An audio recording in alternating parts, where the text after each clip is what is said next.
Peace, peace, peace, peace, peace.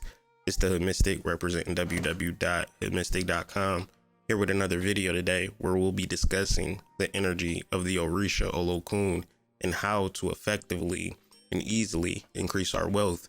A lot of people understand wealth to be something external, meaning that they got to work hard for, save their money, collect their pennies, things of that nature, invest, and etc., etc.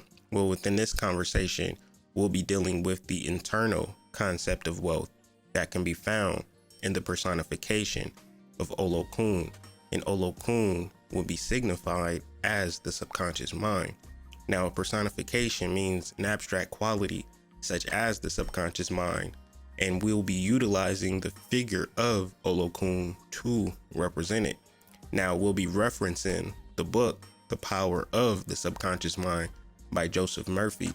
If you want to understand what Olokun represents in plain old English, then get that book. But if you want to understand it more in a spiritual, metaphysical, esoteric aspect, listen to this video or do a combination of both. What we are attempting to do is equate the subconscious mind to our ability to connect to our wealth. Most people imagine wealth to be something to strive for, but within this conversation, we're going to reference wealth to be something to be found within ourselves that we may not be connected to within our consciousness. So with that being said, the purpose of this conversation is to connect to your inner wealth and give you no excuse to begin manifesting. We're going to give you some tips, tricks, and ways to manifest. So my first experience with Olokun took place in the dream world. At this time, I had no reference for Olokun, nothing of this conversation for which I'm having. And the dream was so vivid and clear. And then I did research to further what was being stated in my dream, and it seemed to resonate. What most people don't know about Ohio is that it's located, well, it used to be located on the equator. And if the earth is like a bowl, then all of the water goes to the center and to the bottom of the bowl. And so if Ohio was once on the equator, then that's stating that Ohio was once covered in water. I didn't know that until I had this dream. I'm in Ohio. I'm in Columbus. And then they're talking about this, how Columbus is one of the only spots that's not covered in water. It's like a safe haven for all of the indigenous people during this particular time. And I'm just tripping out in this dream because it's like home, but it's covered in water. And come to find out, that actually happened 359 million years ago. And the limestone that I was standing on is actually a quarry for where I once visited my first mound I ever been to, which is Shrum Mound, which is on 5th Avenue, which is, well, it's not on 5th. It's actually on McKinley, to be exact. So McKinley and 5th. But anyways, the mere fact that this mound is by a quarry connected to my dream so deeply that I was just on a path ever since of self-discovery, not of me in my personal space, but my connection to the land, which seemed to date in this particular space and time millions of literal years, because I was there and I was being told all about it. And then I researched history books and I learned more about it, and my connection to the mounds and different areas throughout Ohio represent the fact that this land that I walk on, that we walk on as Ohioans, is actually was once the bottom of the ocean, which is kind of far out.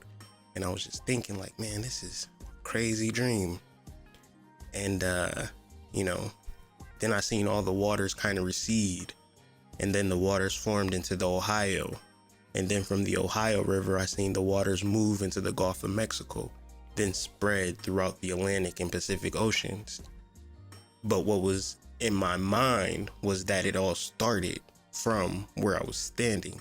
As the earth shifted, now Ohio is positioned to the north of the equator, but millions and millions of years ago, it was the dead center of the universe. And so that's just one adventure of many of me in this land or state of mind that we call Ohio, but I like to call Olokun because within the dream, she stated that people confuse Ohio and Appalachia to be two different words, but those are actually the same word, and it's just a distortion of the original name, which was a variation of Olokun. And this was just all in a dream world, and it could be completely subjective, but I was convinced. And so I studied. And another connection to this, my very first book that I really read that woke me up to my subconscious power is the actual book that we're referencing in this conversation, The Power of the Subconscious Mind by Joseph Murphy. So putting those two things together is the root and foundation for this subsequent conversation. Once I woke up from this dream, once I began to study from this book, I just realized a lot of things about myself, and the things that I'm discussing are actually the foundation or the base understanding for the many fruits, whether it be hood mystic, a relationship, my career, my status, or anything of that nature is all related to a fundamental idea that I told myself years ago that continues to manifest and show dividends. So within this conversation, I'm going to share that with you guys. So where Yemiya owns the shallow shores that connect man to the ocean, it is Olokun that resides at the absolute bottom. If you wanted to look at a representation of Olokun, there's actually a place in the Gulf of Mexico at the very bottom of the ocean. There's a lake. And so the depths of that lake is where you find Olokun, if you want a synopsis of it in the geomantic frame of mind or the earth magic frame of mind. So when trying to physically access Olokun, it's impossible. We can access Yemiya at the shores, at the beaches. We can access Oshun at the rivers. We can access Ogun within the forest, etc. But to access Olokun in an as above, so below paradigm, it's impossible. So the way to access it is through deep understanding. The subconscious mind thus does not operate in the conscious mind separation of man, woman, races, things of that nature. These are human conditions. Olokun represents the original of original androgyny. And androgyny, more than it is a sexual orientation, it is a representation of control. See, when I'm connected to my feminine nature as well as my masculine nature, I'm receptive and assertive when need be. Sometimes we are too masculine. Sometimes we're too receptive. Being balanced of both energies allows you to act accordingly depending on the situation. So with all this being said, Olokun is not to be confused with Yemiya. The same way the bridge should not be confused with the destination. Olokun is the guardian of the depths of the sea. She owns the oceans from below, thus giving her the ownership of the riches they possess. All spirits, all treasure, all life recedes to the bottom of the ocean. Olo means owner, while Okun means the ocean. Olokun is the owner of the ocean. The subconscious mind, with this understanding, states that you will experience your deepest wisdom, the most prophetic of dreams, wealth, prosperity, and the clarity needed to meditate and heal yourself once you connect to the power of Olokun. And I'm not only a client, I am the Olokun president. Number now. And remember, I'm not only the Heckler president, but I'm also a client.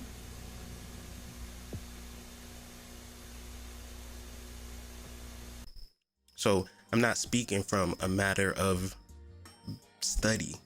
I'm speaking from a matter of experience. I don't know if I'm getting too deep, but I definitely could get deeper. Olokun deals with the deep mysteries. And so this could be understood as magic, but magic in its purest form. Not magic where you gotta alakazam, alakazum, and will and do a bunch of weird shit, read a whole bunch of books. get indoctrinated, spend a lot of money. No, magic in its purest, most basest form that exists within your subconscious mind. It is the bottom of the ocean where no light can get to.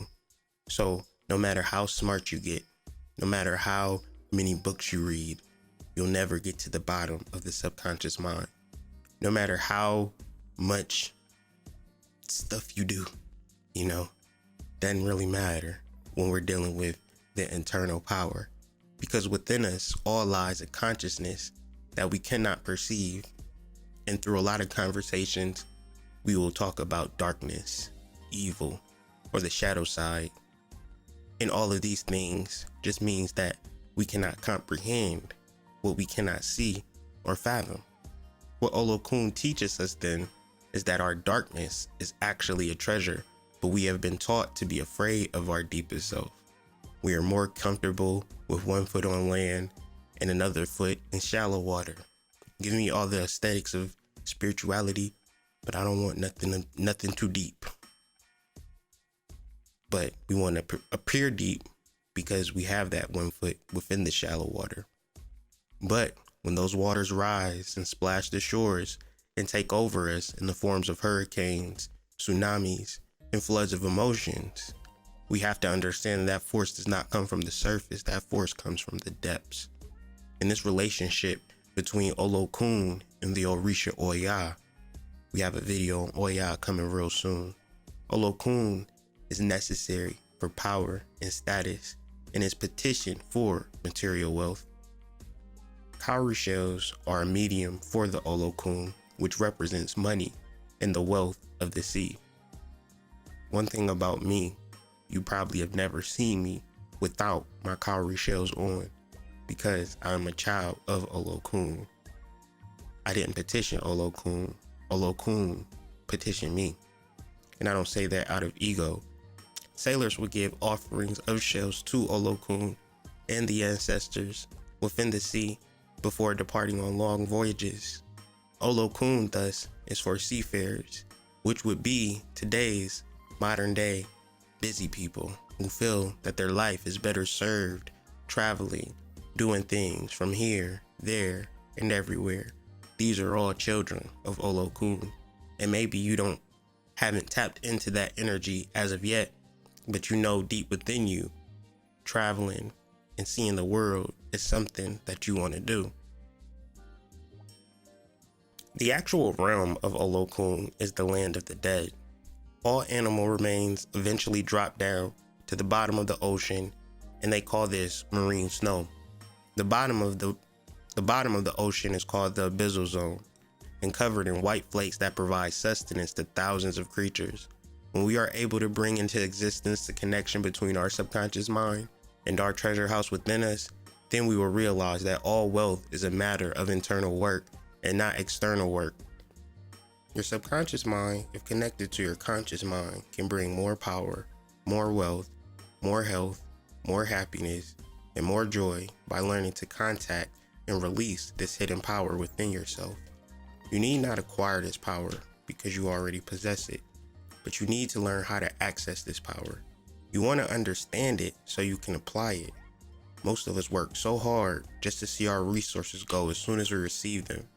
And what is needed is a spiritual counterpart that relates to our physical reality. The problem with this is that we have no actual physical counterpart to represent Olokun except the depths of the ocean. So we need to learn how to imprint that area of our mind directly and effectively. In our minds, if we are printing passive residual income to come easily and effortlessly, that is no different from imprinting that you need to be a workhorse and a slave to make ends meet. You may also think that the harder you work, the more you will have, but that is also an idea that you have accepted, whether it's true or not. The reality of the subconscious mind is that it can perceive anything, positive as well as negative. And within you is an unlimited amount of fear as well as an unlimited amount of courage, magic, and wealth. A man with a poverty type mind will always find himself in poverty, while a man with a wealth mind will be surrounded by everything he needs. Your understanding of Olokun within can give you access to that wealth within. And once you understand this connection within, you'll be able to manifest at will. But until you learn it, you may not know how to access it. So, how to access this power? There's no need to affirm that I am wealthy. Same reason that there is no need to affirm that you're 5'6" when it comes to manifesting wealth. If wealth and the subconscious mind are something that interests you, all you have to do is focus on wealth and wealth alone. Just say it, wealth. Do not say I am wealthy if you are not wealthy. Wealth is something within you, so seek to find it deep within you by summoning it deep within you. Wealth. There is no abstraction to the word wealth. The feeling of wealth produces more wealth. Your subconscious mind magnifies whatever you impress upon it. Your affirmation succeeds when it is specific and it lacks conflict or argument. When you imply lack within your affirmation, you magnify it. What you truly feel is always accepted and manifested by the subconscious mind. The best way to do this is by programming your subconscious mind before bed, because this is when the subconscious mind takes over. The easiest way to program it is right as you drift off to sleep. State that while you sleep, you'll be prospered and make money through the power of your subconscious mind. The subconscious mind is never short of ideas, therefore you have an unlimited resource that's ready to flow at you in every single moment. Connecting to Olokun allows that connection to flow easily and naturally. If you convince your subconscious mind that money flows to you, it has to follow along. And this is the difference between programming yourself with an idea opposed to just praying, begging, and doing half-ass spells with no results.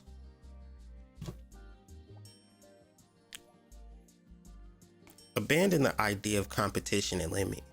Too many people find themselves to be spiritual and new age, but not even utilize the infinite ideas attached to the movement. Competition is originated within the idea that there is not enough to go around, and for that reason, we tend to compete. Finally, here are 10 steps to increase your wealth easily and effectively. Step 1. Work with Olokun. Do your research. Understand the power of Olokun throughout history. Watch some YouTube videos. Get a full grasp on this power of the subconscious mind. Step 2. Decide to be wealthy.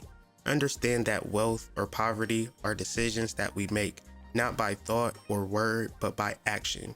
Wealthy people act as if they're wealthy, while people who are impoverished act in that fashion. Step 3. You don't have to work hard to make money. A lot of people believe that, and even though they work hard, they have very little to show for it. Step 4. Wealth is a subconscious conviction. It is something that you convince yourself of by programming your subconscious mind. And it is not something that happens when you receive a lot of money. There are countless stories of plenty of millionaires who lost it all, whether it be through sports, lottery, or a stroke of luck, and end up being more sad as if they never had the money. So understand that if wealth is to come, it should keep coming. It should be a residual, perpetual state of mind. 5. Repeat the words wealth and Olokun slowly and quietly as you go to sleep. 6. Stay in the feeling of wealth because the feeling of wealth produces more wealth. 7.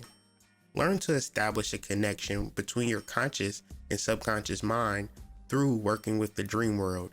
I say this all the time to everybody I know, but you must have a dream journal to begin to write the escapades and adventures that take place in the dream world. And I know it might seem vague and I know it might seem abstract, but if you make a practice of it, what you are doing is establishing a connection between your conscious and subconscious mind. 8. Remove envy and jealousy. One of the major blocks to wealth and residual income is when we look at other people with success and envy them and look down on them, not because we're mad, because we wish it was us. Until we remove that feeling and associate and accept that all wealth is a collective idea, then we will remove the blocks from our energy and allow wealth to permeate our being. 9. Your blocks to wealth exist within you. Once you destroy that block within, you get connected within, and then it's all a matter of choice from that point. And finally, 10.